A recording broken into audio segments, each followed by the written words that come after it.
నమస్తే, welcome to Magna TV. నేను ఆదిత్య. తెలంగాణలో ప్రీమియర్ షోస్ కి కానీ లేకపోతే టిక్కెట్ల రేట్ల పెంచే విషయంలో కానీ ఇక వెనకడుగు వేసేది లేదు అంటూ అసెంబ్లీ సాక్షిగా సీఎం రేవంత్ రెడ్డి గారు చెప్పినటువంటి వ్యాఖ్యలు మనం చూసాం. బట్ గేమ్ చేంజర్ విషయంలో మాత్రానికి ఎందుకు ఆయన ఒక స్టెప్ తగ్గారనేది మనకి క్లియర్ గా అర్థమవుతుంది. అంటే గేమ్ చేంజర్ కి టికెట్లు పెంచుకునే అవకాశం ఇచ్చారు, at the same time premier shows కి కూడా ఆయన అనుమతి ఇవ్వడం జరిగింది. సో మరి ఆ రోజు అసెంబ్లీ సాక్షిగా చెప్పినటువంటి మాటలు ఏమయ్యాయంటూ ఇప్పుడు చాలా మంది కూడా ప్రశ్నిస్తూ ఉన్నారు. దీని గురించి తెలుసుకునే ప్రయత్నం చేద్దాం. ప్రస్తుతం మనతో పాటు ఉన్నారు ప్రముఖ నిర్మాత చిట్టిబాబు గారు ఉన్నారు. ఒక్కసారి సార్తో మాట్లాడే ప్రయత్నం చేద్దాం. సార్ నమస్కారం. సార్ నమస్తే సార్, తెలంగాణ సీఎం రేవంత్ రెడ్డి గారు పుష్ప 2 కి సంబంధించినటువంటి వ్యవహారంలో జరిగినటువంటి ఆ తొక్కి స్లాట్ ని ఆ అంశాన్ని తీసుకొని ఇక తెలంగాణలో టికెట్ల రేట్ పెంచుకునే అవకాశం లేదు అండ్ ప్రీమియర్ షోస్ కి కూడా అనుమతి లేదు అని చెప్పారు. బట్ గేమ్ చేంజర్ విషయంలో మాత్రం ఆయన ఏదైతే ఒక మాట చెప్పారో ఆ మాటకి స్టిక్ ఆన్ అవ్వకుండా కొంచెం ఒక స్టెప్ దిగినట్టయితే మనకు తెలుస్తుంది. మరి ఎందుకు గేమ్ చేంజర్ విషయంలో ఆయన మాట మార్చారు? ఎందుకేముంది మాట మార్చడం అనేది ఆ ప్రభుత్వ లక్షణం. డిఎన్ఏ రేవంత్ రెడ్డికి పక్క ఒక మాట అంటే దాన్ని నిలబెట్టలేదు. ఎలక్షన్ అప్పుడు అనేక హామీలు ఇచ్చారు, ఒక హామీ నిలబెట్టుకోలేదు. వాళ్ళ ప్రభుత్వం అంతే, ఆ వ్యక్తి అంతే. రేవంత్ రెడ్డి అనే వ్యక్తి ఒక మాట నిలకడలేదు. అసెంబ్లీలో మాట్లాడాము, అసెంబ్లీలో ఎవరు అడిగారని ఎవరిని అడిగారు అడగకుండా నువ్వంతటి నువ్వే ఇది ఒక ప్రాణం పోయింది కనుక ఎట్టి పరిస్థితులు ఇచ్చే పరిస్థితి లేదు అనౌన్స్ చేసేవి. మళ్ళీ నువ్వే ఇవాళ చేస్తా అంటే నిలకడలేదు. ఒకటి అంటే ఏదో అప్పటికప్పుడు అలవోగ్గా ఏదో మాట్లాడేయటం ఏదో చేసేయటం వీళ్ళకి అలవాటు. ఈ ప్రభుత్వానికి దౌర్భాగ్యమైన దుర్మార్గమైన దుర్నీతి ప్రభుత్వానికి అలవాటు, జిగుత్సాకరమైన లక్షణాలు. ఒకటి చెప్తాము దాన్ని కట్టుబడి ఉండరు. ఆ కోణంలో వచ్చిన విధానం ఇది. ఎవడు వారు అంటే వాడు జనాలు అంటున్నారు, మరి అది వాస్తవమా? జనాలు అంటున్నారు రెడ్డి కనుక ఇచ్చాడనా అంటే ఇక్కడ కూడా కులాలు చూస్తారా? అంటే ఎఫ్డీసీ చైర్మన్ దిల్రాజ్ రెడ్డినా? అదే అంటే ఇక్కడ కూడా కులాలు చూస్తారా? ప్రజలు అంటున్నారు, నేనంటాం కాదు. ఇది ప్రజలు అప్పుడు వద్దన్నాడు, అసెంబ్లీ సాక్షిగా వద్దని ఏ ముఖ్యమంత్రి ఇంతవరకు అసెంబ్లీలో ఒక మాట మాట్లాడినాక ఆ మాట కట్టుబడి ఉంటాడు. ఆ మాట కట్టుబడి ఈ మనిషి అసెంబ్లీలో మాట్లాడే మాట కూడా కట్టుబడిన మనిషి ఇంకా ఈ మనిషిలో ఎలాంటి నిజాయితీ చూడగలం మనం? ఒక నీతి లేని ప్రభుత్వం. ఇప్పుడు ఇచ్చాడంటే రెడ్డి కనుక ఇచ్చే రెడ్డి ఇల్లు అడిగేటప్పుడు కాలంలోకి ఇచ్చాడా అని అంటున్నారు ప్రజలు. మరి అది వాస్తవమేమో అనిపిస్తుంది కదా ఈ సందర్భాన్ని బట్టి. ఎందుకంటే ఎక్కడో ఏదో మాట్లాడారు, ప్రెస్ మీట్లు ఎక్కడో చెప్పారు, నేను అది వేరే రకంగా అన్నాను అనొచ్చు. అసెంబ్లీలో రికార్డెడ్, మాట మార్చడానికి కూడా ఇల్లేదు. రికార్డెడ్గా అసెంబ్లీలో చెప్పి దాన్ని కూడా శాసన అంటే ఒక ఎమ్మెల్యేగా రాజ్యాంగాన్ని కట్టుబడి మాట్లాడాల్సిన వ్యక్తి ఇలా మాట అంటాము, మళ్ళీ దాన్ని కాదంటాము. దాన్ని ఏమిటి అసలు ఏమి వింత పోకడగా కుర్రతనముగానో కుర్రచేష్టలుగా ఉన్నాయి తప్పితే ఒక ప్రభుత్వము, ఒక విధానము, ఒక నీతి ఒక నిజాయితీ ఏమీ కనబడట్లేదు. జనరల్ గా ఇప్పుడు ఏదైతే పుష్ప 2 కి సంబంధించినటువంటి అంశం తర్వాత రేవంత్ రెడ్డి వర్సెస్ అల్లు అర్జున్ అనే కోణంలో కూడా కనిపించింది అన్నట్టుగా చాలా మంది మాట్లాడుకున్నారు. బట్ ఇప్పుడు ఈ రోజు గేమ్ చేంజర్ విషయంలో ఆయన ఒక స్టెప్ తగ్గడంతో మరి అల్లు అర్జున్ మీద అంత కోపం ఎందుకు, రామ్ చరణ్ మీద ఎంత ప్రేమ ఎందుకు అనేది కూడా సినిమా వాళ్ళ దగ్గర నుంచి కూడా కొన్ని చోట్ల వినిపిస్తూ ఉంది. అదే ఇప్పుడు రామ్ చరణ్ కాదు అక్కడ, దిల్ రాజు రెడ్డి, తను రెడ్డి. అందుకనే ప్రజలు అంటున్నారు అన్నమాట. రామ్ చరణ్ అనే పాయింట్ రాట్లా. రెడ్డి గారు వచ్చి అడిగారు కనుక ఈ రెడ్డి గారు కాదనలేకపోయారు. అది అంతకుముందు మిగతా వాళ్ళు వచ్చి అడిగారు, కాదనేసాడు. అందరూ వెళ్ళి మురళీమోహన్, సురేష్ బాబు ఇంతమంది వెళ్ళి అడిగితే, వెంకటేష్ ఇంకా మిగతా వాళ్ళు వెళ్ళి అడిగితేనేమో నో, ఎట్టి పరిస్థితులు అసెంబ్లీలో చెప్పేస్తాను మాట ఇచ్చే పరిస్థితి లేదని.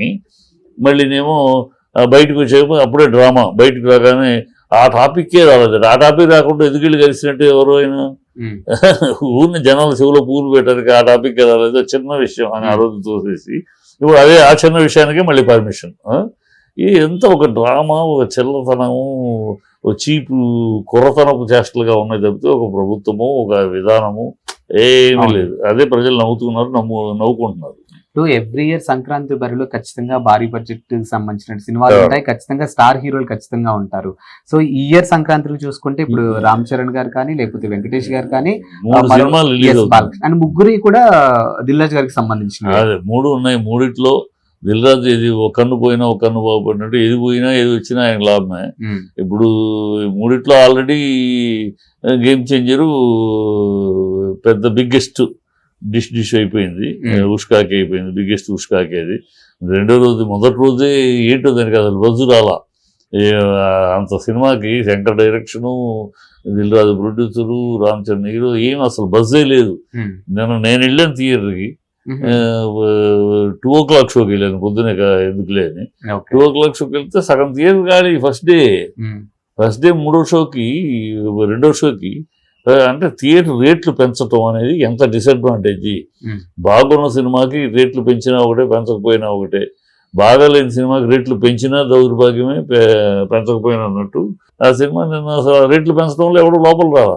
క్యాంటీన్ దగ్గర క్యాంటీనోడు తెల్లమొహం వేసి చూస్తాడు. ఏంటి అంటే, ఏం సార్ ఫస్ట్ డే చూడండి క్రౌడు, కాఫీ ఒక డ్రమ్ కాఫీ తీసుకొచ్చి పెడితే సగం కాఫీ కూడా సేల్ అవ్వలేదు, వాడి బాధ. ఈ సేల్ కూడా అవ్వట్లేదు. అంటే జనాలు ఉంటే ఆల్రెడీ అంత టికెట్ పెట్టుకొచ్చి మళ్ళీ ఇంటర్వ్యూలో ఏం కొంటారు. సో అట్లాగూ గేమ్ చేంజర్కి రేట్లు పెంచడం కూడా మైనస్ అయింది. సినిమా చూసారా సార్? నేను సినిమా చూసాను. అంటే నానా హైరానా అని ఒక సాంగ్ ను కూడా తొలగించారు అని వినిపించింది. అసలు దాంట్లో ఏం తొలగించినా, ఏమి యాడ్ చేసినా ఏమి లేదమ్మా. అంటే అదే సాంగ్ ని తిరిగి మళ్ళీ ఈ నెల 14th యాడ్ చేయబోతున్నారని తెలుస్తుంది. అంటే ఇప్పుడు ఈ సినిమా మీద ఒక రకమైన నెగిటివ్ టాక్ రావడం వల్లనే సినిమాకి మళ్ళీ హైప్ క్రియేట్ చేయడం కోసం సాంగ్ ఏం అవదమ్మా. ఒకసారి సినిమాకి బాగుందన్న సినిమాకి ఇంకా యాడ్ చేసుకుంటాం వేరు. కానీ పుష్పకి బాగుందన్న సినిమా వచ్చింది, బాగా ఆడుతుంది కనుక ఇంకో సాంగ్ యాడ్ చేస్తున్నారు, లేదా ఇంకో ఎపిసోడ్ యాడ్ చేస్తున్నారు, దానికి ఎఫెక్ట్ ఉంటుంది. కానీ బాగా లేదు సినిమా ఏమీ లేదు అని వచ్చేసినాక నువ్వు ఇంకెంత బుల్డోజర్ పెట్టి లేపాలని లెగవద్దు. అది ఇంకో సాంగ్ పెట్టారు, ఆ సాంగ్ పెట్టి ఏ నువ్వునే కంటి తుడుపుగా ఏదో ఆత్మతృప్తి చేసుకుంటూ తప్పితే ఎప్పుడు లెగవదు. చరిత్రలో లేదు. ఒకసారి పడుకున్నాక పిక్చరు ఇక అది ఇంకేదో అదే యాడ్ చేస్తే ఇది యాడ్ చేస్తే లెగవటం అనేది ఎప్పుడు లేదు, జరగదు కూడా. అది అయిపోయింది. టాకు రెండో షోకి డిజాస్టర్ టాక్ వచ్చేసినాక దాన్ని మళ్ళీ లేపటం అనే ప్రశ్న లేదు, లేచే ప్రశ్న లేదు. ఇప్పుడు 3 సినిమాల్లో బరికి దిగిన 3 సినిమాల్లో ఫస్ట్ డాకు అనేది కొట్టే జాక్ పట్టు కనపడుతుంది. డాకు మహారాజు నిన్న రెండో రిలీజ్ కూడా చేసే ట్రైలర్. ఫస్ట్ ఒక స్టైల్లో ఉంటే రెండోది ఇంకో స్టైల్లో ఉంది. సో దాంట్లో బజ్ బాగుంది. సో మళ్ళీ బాలయ్య పంచి బాలయ్య మార్క్ ఆఫ్ పర్ఫార్మెన్స్ కి అవకాశం బాగా కనపడుతుంది. అందులో బాబీ డైరెక్టర్ మంచి చాలా సెన్సిబుల్ డైరెక్టర్. సో ఖచ్చితంగా బాగా తీసుంటాడు. పోయిన సంక్రాంతి హిట్ కొట్టాడు, ఈసారి హిట్ కొడతాడు. ప్లస్ బాలయ్యకి sentiment, Sankranti sentiment. So first number 1 jackpot ఈ సంక్రాంతి బరిలో. నెంబర్ 1 డాకు మహారాజ్. నెంబర్ 2 ఇది అవుద్ది అనుకున్నది గేమ్ చేంజర్. నెంబర్ 2 కూడా కాకుండా, గేమ్ చేంజర్ కాకుండా నెంబర్ 2 వెంకటేష్ సినిమా సంక్రాంతికి వస్తున్నాం. ఎందుకంటే దాంట్లో కూడా బాగా బజ్ వచ్చింది. ఆ పాట ఒకటి బ్రహ్మాండంగా హిట్ అవటము, తర్వాత ఫ్యామిలీ డ్రామా కనపడుతుంది. అంటే వెంకటేష్కి ఫ్యామిలీ ఓరియంటెడ్ సినిమా పండగలో వస్తే హిట్టే. అది లక్ష్మి అయినా, దృశ్యం అయినా, ఇంకోటైనా ఫ్యామిలీ డ్రామా తోటి వెంకటేష్ సినిమా అంటే హిట్ కింద లెక్క. అందుకే పండగ టైం గ్యారంటీగా అది నెంబర్ 2 ప్లేస్. అది మాస్ లేదు, మాస్ తక్కువ ఉంటుంది కనుక number 2. So number 1 Balayya, number 2 Venkatesh, number 3 Ram Charan అయిపోయింది. సో ఈసారి సంక్రాంతి అల్లుడిగా బాలయ్య బాబు అనుకోవచ్చా? డెఫినెట్ గా బాలయ్య. ఎందుకంటే మాస్ అండ్ క్లాస్ అన్ని కనపడుతున్నాయి ట్రైలర్ లోనే. అదే బాలయ్య గెటప్ కానీ, బాలయ్య దొరికితే ఉంది, దొరకాలే కానీ ఆ పర్ఫార్మెన్స్ కి తినేస్తారు కదా. ఆల్రెడీ కనపడుతున్నాయి రెండు పంచ్ డైలాగ్ వ్యవస్థగా కదా. సార్ మీరు పర్టికులర్ గా నిన్న థియేటర్ కి వెళ్ళి సినిమా చూసారు కాబట్టి మీరు చెప్పండి, తెలంగాణలో సినిమాలు అంటే పెద్ద స్టార్స్ కి సంబంధించినటువంటి సినిమాలు రిలీజ్ అయినప్పుడు కానీ, లేకపోతే పెద్ద స్టార్స్ కి సంబంధించిన ఆడియో ఫంక్షన్స్ అప్పుడు కూడా మీ వ్యక్తిగత సిబ్బందిని ఎవరైతే ఉంటారో వాళ్ళని మీరు ప్రొటెక్ట్ చేసుకోండి, ఫ్యాన్స్ కి కానీ ప్రజలకు ఇబ్బంది కలిగించొద్దని రేవంత్ రెడ్డి గారు చెప్పినటువంటి మాటలు మనం చూసాం ఇటీవల కాలంలో. మరి నిన్న థియేటర్ దగ్గర మీకు ఎలా అనిపించింది అసలు? అంటే ఏమైనా సెక్యూరిటీ లాంటివి అనిపించిందా? ఏమీ లేదు, ఎవరన్నా వస్తే కదమ్మా సెక్యూరిటీ. ఆర్టిస్టులు ఎవరన్నా వస్తున్నారు అంటే, విఐపీలు ఎవరన్నా వస్తున్నారు, సెలబ్రిటీ వస్తున్నారు అంటే సెక్యూరిటీ అమ్మా. అదేం మామూలు జనాలకు సెక్యూరిటీ అంటే రోజు బ్రష్గా పెడతారండి, అది కాదు.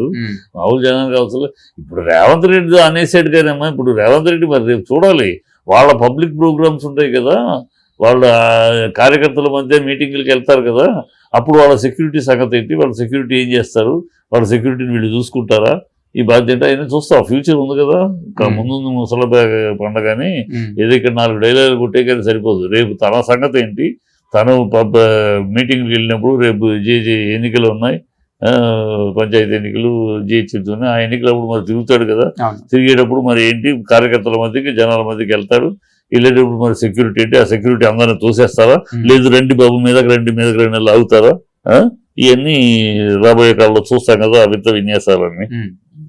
Thank you sir.